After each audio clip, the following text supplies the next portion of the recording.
अस्सलामुअलैकुम। बोल news headquarters में खुश आमदेद। मैं हूँ सहरिश जुहेब। मैं हूँ मोहम्मद कामरान और मैं हूँ शाइस्ता शहजाद। हेडलाइंस आपने जानी, बुलेटिन में आपको बताएंगे। इमरान खान का चैलेंज,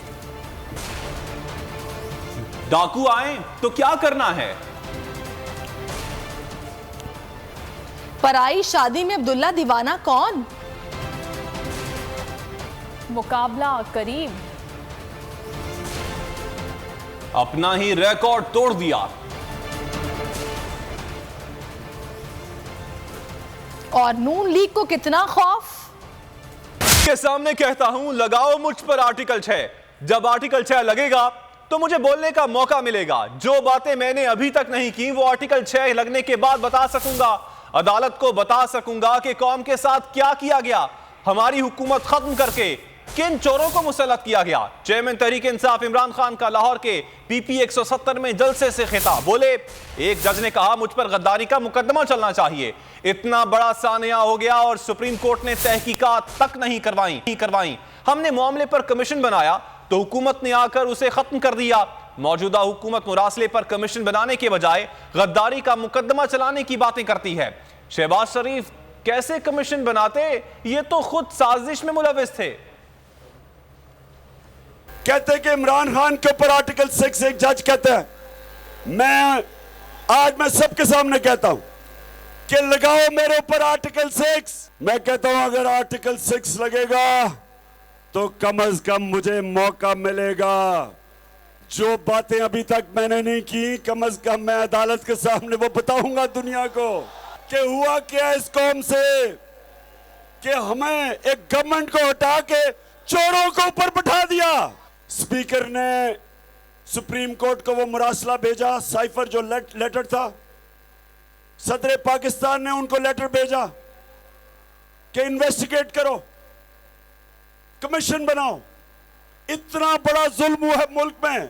22 करोड़ पाकिस्तानियों के मुंतखब प्राइम मिनिस्टर और गवर्नमेंट को एक बाहर की मुदाखलत से फारिग किया गया कि एक जज ने कहा कि मेरे ऊपर आर्टिकल 6 यानी गद्दारी के ऊपर लगना चाहिए। सुप्रीम कोर्ट ने कहा जी इसके ऊपर इन्वेस्टिगेट नहीं हुआ। किसने इन्वेस्टिगेट करना था? हमने तो पूरी कमीशन बनाई थी इन्वेस्टिगेशन की कि इस गवर्नमेंट का काम था कमीशन बनाना। लेकिन ये कैसे बनाते? क्योंकि शहबाज शरीफ, नवाज शरीफ, आसिफ जरदारी तो खुद मुलविस थे इस साजिश में। न्यूट्रल से सवाल है कि घर में डाकू आ जाए तो क्या चौकीदार कहेगा कि मैं न्यूट्रल हूँ? कौम को दीवार से लगाएंगे तो यहाँ श्रीलंका से भी ज़्यादा बुरा हाल होगा। ये वो लोग हैं जो इस मुल्क को लूटते हैं और मौका मिलते ही भाग जाते हैं। चेयरमैन पीटीआई इमरान खान का पीपी 167 में जलसे से खिताब। कहा कि तुम इमरान रियाज जैसे सहाफ़ी को जेलों में डालोगे तो कौम खामोश नहीं बैठेगी। अरशद शरीफ, अयाज अमीर, समी इब्राहिम, साबिर शाकिर राहे हक पर खड़े हैं। ये भी कहा कि पेट्रोल फजलुर रहमान इतना महंगा करके आवाम का खून क्यों चूस रहे हो? मैं अपने न्यूट्रल से सवाल पूछना चाहता हूं कि अगर घर के ऊपर डाकू पड़ जाए तो चौकीदार कहेगा कि मैं न्यूट्रल हूं। इमरान रियाज जैसे सहाफियों के ऊपर जेलों में डालोगे। एयाज अमीर, अरशद शरीफ, समी इब्राहिम, साबिर शाकिर, ये वो लोग हैं जो राय हक पे खड़े हैं। उनको आप दीवार से लगा देंगे। आप इस कौम को दीवार के कोने पे लगा दोगे।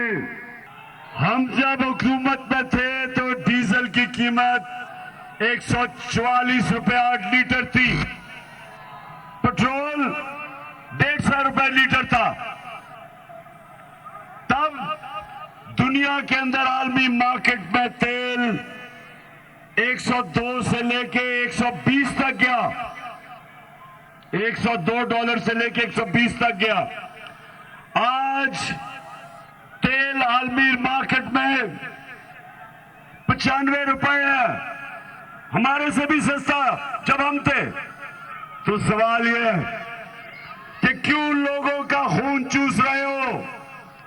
इतना ज्यादा महंगा पेट्रोल और फजल रहमान को इतना महंगा इंतखाबी मुहिम का वक्त खत्म हो गया है। आज किसी जलसे या रैली की इजाजत नहीं है। इतवार को होगा बड़ा मुकाबला। पंजाब असेंबली की 20 नशिस्तों के लिए 175 उम्मीदवार मैदान में हैं। इलेक्शन कमीशन ने अहम तरीन ज़िमनी इंतखाब के लिए इंतजामात कर लिए हैं। इलेक्शन कमीशन के 23,000 से ज़ायद अहलकार ड्यूटी देंगे। वोटिंग के लिए 3,141 पोलिंग स्टेशन कायम किए गए हैं। 20 हल्कों के ज़िमनी इंतखाब हमजा शहबाज के मुस्तकबिल का फैसला करेंगे। अगर PTI अपनी ज़्यादा नशिस्तें वापस लेने में कामयाब रही तो हमजा शहबाज की वज़ा और पंजाब में ज़िमनी इंतखाब मुहिम खत्म। इतवार को इलेक्शन होगा। इंतखाबात में 175 उम्मीदवार हिस्सा ले रहे हैं। सबसे ज्यादा लाहौर PP 158 में 14 उम्मीदवार मद्दे मुकाबिल हैं। पंजाब के 20 हल्कों में 9,528 पोलिंग बूथ कायम किए गए हैं। पंजाब के 20 हल्कों के ज़िमनी इंतखाबात में 45,96,873 वोटर्स अपना हक़ रायदही इस्तेमाल करेंगे। इंतखाबी शेड्यूल के बाद वोटर्स लिस्टों में रद्दो बदल नहीं किया गया। इंतहाई हसास पोलिंग स्टेशन की सिक्योरिटी ज़्यादा है। इलेक्शन कमिश्नर पंजाब सईद गुल की प्रेस कॉन्फ्रेंस, कहा बैलेट पेपर्स की छपाई मुकम्मल हो चुकी है। 45,80,000 कुल वोटर्स हैं जिनके लिए 3,141 पोलिंग स्टेशंस कायम किए गए हैं। इंतखाबी शेड्यूल के ऐलान के बाद वोटर लिस्ट में कोई रद्दोबदल नहीं किया गया। 20 हल्कों में 45,80,000 वोटर्स हैं। पुलिस और रेंजर्स पोलिंग के दिन ड्यूटी पर मामूर होंगे। इंतखाबात के दौरान इलेक्शन कमीशन का 23,751 अफराद पर मुश्तमिल अमला ड्यूटी पर मामूर होगा। नवाज ने मुल्तान में इलेक्शन कवानीन की धज्जियां उड़ा दी। मुख्तलिफ मंसूबों का ऐलान करती रही। कहा पंजाब के स्कूलों, अस्पतालों और ट्यूबवेल्स को सोलर पैनल पर मुंतकिल करने का प्लान बनाया है। आने वाले दिनों में किसानों को बिला सूद कर्ज दिए जाएंगे। खवातीन को पंजाब हुकूमत की स्कूटीज फराहम की जाएंगी। लाहौर में मरियम का मैदान के बजाय छोटे से हॉल में जलसा और दावे बड़े बड़े। खिताब करते हुए कहा कि ज़िमनी इंतखाबात में तहरीक इंसाफ को शिकस्त होगी। दावा किया कि शहबाज शरीफ की हुकूमत में पेट्रोल की कीमतें तकरीबन 100 रुपये बढ़ी तो उन्हें कई दिनों से ठीक से नींद नहीं आ रही थी। 18 रुपये कमी के बाद वो चैन की नींद सोई हैं। वो किसान, क्योंकि यहाँ पर खेती बाड़ी है, खुसूसन जनूबी पंजाब में, वो किसान जिसके पास 5 एकड़ या 5 एकड़ से कम जमीन है, उसको इंशाअल्लाह ताला बिला सूद कर्जे दिए जाएंगे। उनके लिए सारे ट्यूबवेल्स को सोलर पे डाला जाएगा ताकि उनको बड़े बड़े डीजल और बिजली के बिल ना आए। पंजाब के स्कूलों को, तहसील हेडक्वार्टर हॉस्पिटल्स को और ट्यूबवेल्स को सबको सोलर पे शिफ्ट करने का पूरा प्लान बन गया है। और नौजवानों के लिए लैपटॉप्स की स्कीम दोबारा शुरू कर रहे हैं। नौजवानों के लिए वो वज़ाइफ जो इमरान खान ने बंद कर दिए, वो तालीमी वज़ाइफ दोबारा शुरू कर रहे हैं इंशाअल्लाह ताला। वो खवातीन जो काम पर जाती हैं उनको इंशाअल्लाह ताला पंजाब हुकूमत स्कूटीज फराहम कर रही है। तो कल बहुत हफ्तों के बाद, 2.5-3 महीनों के बाद आपकी बेटी और बहन सुकून की नींद सोई। लाहौर में पेट्रोल की, डीजल की कीमतें कम हो गई थी। कल बड़े दिनों बाद अच्छी नींद आई। मुझे उम्मीद नहीं, मुझे इंशाअल्लाह पूरा यकीन है कि 17 जुलाई को मुल्तान में शेर धाड़ेगा। क्या ज़िमनी इंतखाबात में मुर्दे भी वोट डालेंगे? इलेक्शन कमीशन की फहरिस्तों में कई अफराद ऐसे हैं जिनके नाम शामिल है जिनका कई साल पहले इंतकाल हो चुका है। कहां कहां ऐसी बेज़ाब्तगियां सामने आई हैं, जान लेते हैं मियां खुर्शीद की इस रिपोर्ट में। हेर फेर की कोशिश। पंजाब के ज़मनी इंतखाबात के लिए जारी की गई फहरिस्तों से मरने वालों का नाम नहीं निकाला गया। बोर्ड की तहकीकात में सिर्फ एक हल्के के 3 ऐसे अफराद का नाम वोटर लिस्टों में शामिल है जिनका इंतकाल हो चुका है। PP 273 फतेहपुर की फहरिस्त में मोहम्मद जावेद वल्द अल्लाह वसिया का नाम शामिल है जिनका 5 साल पहले इंतकाल हो चुका। 4 साल पहले वफात पा जाने वाली ज़ैनब खातून ज़ौजा गुलाम मुर्तज़ा का नाम भी नए इंतखाबी फहरिस्त में बतौर वोटर शामिल है। इसी फहरिस्त में मोहम्मद असलम वल्द दरवेश मोहम्मद का नाम भी शामिल है जिनकी वफात 2 साल पहले हुई थी। इंतखाबी फहरिस्तों में सिर्फ मुर्दों को जिंदा नहीं किया गया, तहरीक इंसाफ के मुताबिक लाखों जिंदा अफराद को मुर्दा भी करार दे दिया गया। उन्होंने कहा जी 40 लाख जो लोग इंतकाल कर गए हैं वो सब वेरीफाई किए जा रहे हैं, उसमें से कितने जिंदा होते हैं, कितने मुर्दा होंगे, वो भी हमने जाकर उनको दिखाया, एविडेंस दिया। वो मरहूम नहीं है, वो जीते जागते हैं। मुल्क की सबसे बड़ी सियासी जमात तहरीक इंसाफ तो पहले ही इलेक्शन कमीशन पर एतमाद करने को तैयार नहीं। नई फहरिस्तें मजीद सवालात उठा रही हैं।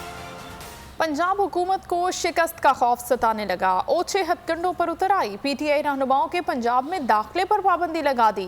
सूबाई वजीर दाखिला अता तारड़ ने कहा, अली अमीन गंडापुर और मकबूल गुज्जर पर पाबंदी अमन व अमान की सूरत हाल को यकीनी बनाने के लिए लगाई गई है। इलेक्शन के दौरान किसी को असलहा रखने की इजाज़त नहीं होगी। हमने पंजाब के अंदर इंशाल्लाह अमन अमान कायम रखना है और माजी की कार्रवाइयाँ देखते हुए अली अमीन गंडापुर और मकबूल गुज्जर, इन दो लोगों का पंजाब में दाखिला, इस पर बैन लगा दिया गया है। इनको पंजाब में आने की इजाज़त नहीं होगी। इस ज़मन में इलेक्शन कमीशन से भी हमें एक ख़त मौसूल हो चुका है कि ये यहाँ पे पुरतशद्दद कार्रवाइयाँ करना चाहते हैं और यहाँ पर अमन अमान ख़राब करना चाहते हैं। ये वाज़ेह हिदायत मैंने जारी की हैं कि कहीं भी असले की नुमाइश, असला रखना, इस पर पहले ही दफ़ा 144 का निफाज हो चुका है और किसी भी शख्स को असला रखने की इजाज़त नहीं होगी। हुकूमत को ज़िमनी इलेक्शन की शिकस्त का खौफ, गुलकारों से भी खौफजदा होने लगी। FIA की जानिब से मारूफ गुलकार सलमान अहमद को नोटिस भेज दिया गया। नोटिस में कहा गया कि सलमान अहमद के गाने में इदारों और कौमी वक़ार से मुतनफ़्फ़िर करने वाले अल्फाज शामिल हैं। सलमान अहमद ने FIA साइबर क्राइम की जानिब से नोटिस मिलने की तस्दीक कर दी। रद्द अमल में सलमान अहमद का कहना था कि मेरी ज़ुबानबंदी करवाने की कोशिश की जा रही है, मेरे अहले खाना को जान की धमकियाँ दी जा रही हैं। उन्होंने इल्ज़ाम आयद किया कि राना सनाउल्लाह के कहने पर यह सब कुछ किया जा रहा है। जो भी हो, हक का साथ देने से नहीं घबराऊंगा।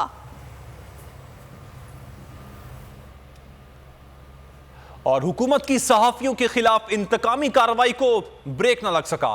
ब्लैकलिस्ट में नाम, लाहौर से दुबई जाने वाले सहाफी इमरान रियाज को ऑफलोड कर दिया गया। इमरान रियाज ने ट्वीट में लिखा, डॉक्टर्स के मुताबिक दौरान गिरफ्तारी मुझे कुछ ऐसा खाने में दिया गया जो खतरनाक हो सकता है। चेयरमैन तहरीक इंसाफ इमरान खान ने कहा कि इमरान रियाज को जहर देने का शुबा है, इसमें मुलव्विस तमाम किरदार शर्म से डूब मरे।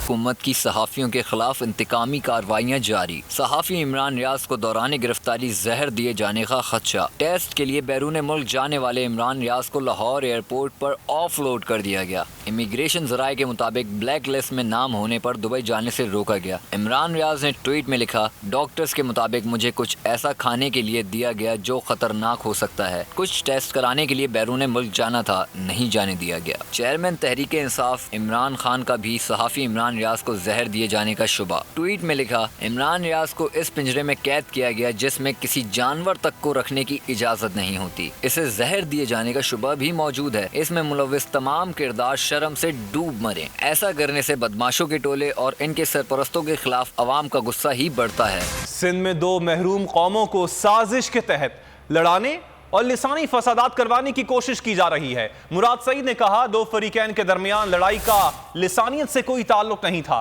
सिंध में लोगों की महरूमियों की वजह पीपल्स पार्टी की 30 साला करप्शन है। हमारे सिंधी और पख्तून भाइयों को लड़वाया जा रहा है जिसे नाकाम बनाना होगा। सूरत हाल देख रहे हैं कि किस तरह दो महरूम तबके या दो महरूम कौमों को एक दूसरे के सामने खड़ा करके उनकी महरूमियों को एक्सप्लॉइट करके किस तरह एक दूसरे से लड़ाने की कोशिश हो रही है। इसका लिसानियत से या कौमियत के नाम से कोई ताल्लुक नहीं था। तो सिंध में अरसे दराज से या जो 3-4 नस्लों से जरदारी और जो फर्जंदी जरदारी की हुकूमत चली आ रही है, अगर वहाँ पे सेहत, तालीम, पानी, कोई भी बुनियादी ज़रूरत उनकी पूरी नहीं होती तो उसकी बड़ी वजह उनकी करप्शन है, उनकी नाअहली है। हमने इनके ट्रैप में नहीं आना, हमने अपने मुल्क का सोचना है, अपने लोगों का सोचना है, आपस में प्यार मोहब्बत से रहना है और हमने दुश्मन के अज़ाइम को खाक में मिलाना है।